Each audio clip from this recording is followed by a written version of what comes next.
পুর এলাকায় আছেন রিপোর্টার মুজাহিদ শুভ এবং চট্টগ্রামের নসিমন ভবন এলাকায় আছেন কমল দে। প্রথমেই যাচ্ছি শুভর কাছে। হরি, ঢাকা 4 আসনের প্রচার প্রচারণা ব্যাপকভাবে শুরু হয়েছে। ঢাকা 4 আসনে মহাজোটের পক্ষ থেকে দাঁড়িয়েছেন সৈয়দ আবু হোসেন বাবলা, জাতীয় পার্টির প্রেসিডিয়াম সদস্য।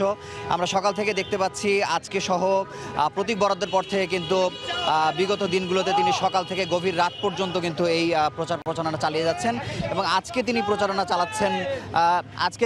প্রচারণা চালাচ্ছেন শ্যামপুর বাজারে। তিনি যেটি করছেন যে লিফলেট বিতরণ করছেন এবং এই স্থানীয় যারা ভোটার আছেন তাদের সাথে কথা বলছেন, তাদেরকে প্রতিশ্রুতি দিচ্ছেন। তবে তিনি আমাদেরকে যেটি জানিয়েছেন যে মোটা দাগে তিনি মূলত 4টি প্রতিশ্রুতির কথা বলেছেন যে আগামী দিনে তিনি এখানে শ্রমজীবীদের জন্য একটি হাসপাতাল বানাবেন, কদমতলী এলাকায় একটি কবরস্থান বানাবেন এবং একটি বিষয় বারবারই বলেছেন যে এখানে মাদকের প্রভাব থাকার কারণে মাদক এবং সন্ত্রাসীদের বিরুদ্ধে তিনি জিরো টলারেন্স নীতি গ্রহণ করবেন। পাশাপাশি 2টি কমিউনিটি সেন্টার এবং দীর্ঘদিনের তার স্বপ্ন একটি সরকারি কলেজ নির্মাণ করার, তিনি সরকারি কলেজ নির্মাণ করবেন। এছাড়া আপনাকে বলে রাখি যে এর আগে কিন্তু তিনি এই 4 আসনে কিন্তু 3বারের সাংসদ ছিলেন।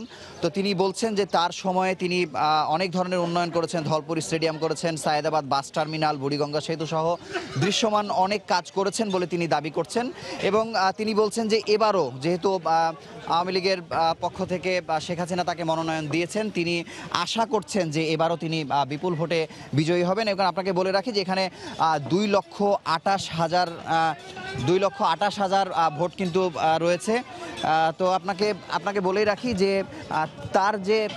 তার যে আশা, তিনি বলছেন যে এবার তিনি অন্যান্য বারের মতো বিপুল ভোটেই বিজয়ী হবেন এবং এই কারণে কিন্তু প্রত্যেকটি যে এলাকা রয়েছে সেই এলাকাগুলোতে কিন্তু তার প্রচার প্রচারণা তিনি সকাল থেকে গভীর রাত পর্যন্ত চালিয়ে যাচ্ছেন। তো এই ছিল এখানকার সবশেষ খবর। আমরা সরাসরি চলে যাচ্ছি চট্টগ্রামে, সেখানে আছেন কমল দে।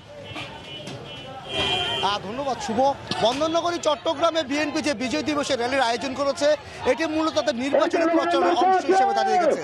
এখানে কিছুক্ষণের মধ্যে র্যালিটি শুরু হতে যাচ্ছে। এখানে নগরীর 11 নম্বর আসনের প্রার্থী আমির খসরু মাহমুদ চৌধুরী এবং 10 আসনের যে 9 আসনের প্রার্থী যারা শাহাদাতের আসনের অনুসারীরাই মূলত এখানে এসে তারা এই বিজয় র্যালির অংশ নিচ্ছেন। এক্ষেত্রে দুপুরে কিন্তু আবার আব্দুল্লাহ নোমান 10 আসনের প্রার্থী, তিনিও বিজয় র্যালি করবেন। অর্থাৎ জানেন যে একটা আচরণবিধির একটি বিষয় আছে জাতীয় দিবসের বিজয় দিবসের অনুষ্ঠানে, তাই কিন্তু তারা বিজয় দিবসের র্যালিটিকে তারা নিজের একটি প্রচারণার অংশ হিসেবে দাঁড় করেছে। তা আমরা দেখতে পাচ্ছি এখানে নগরী বিএনপির স্থায়ী কমিটির সদস্য আমির খসরু মাহমুদ চৌধুরী সহ অন্যান্য নেতৃবৃন্দরা এসেছেন এবং তারা এই দলীয় কার্যালয়ে এসে উপস্থিত হয়েছেন এবং তারা বিজয় র্যালিতে এসে তারা দাঁড়িয়েছেন।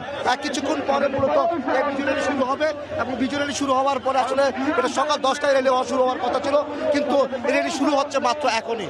কিন্তু এখন যদি বলা চলে যে বিএনপি যে বিজয় র্যালি, সেই বিজয় র্যালিতে আসলে তারা নির্বাচনী প্রচারণাটাই বেশি চালাচ্ছে। বিশেষ করে তারা যে তাদের প্রার্থীর পক্ষে তারা প্রচারণা চালাচ্ছেন, তারা ধানের শীষে বলতে যাদের বিজয় র্যালিটি আসলে দলীয় প্রচারের একটি অংশ হিসেবে তারা এখানে দাঁড়িয়েছে। তো এখন পর্যন্ত আমার কাছে ছিল চট্টগ্রামে যে বিএনপির বিজয় র্যালি চলছে এবং বিজয় র্যালির মাধ্যমে তারা নির্বাচনী প্রচারণা চালাচ্ছে তার সর্বশেষ।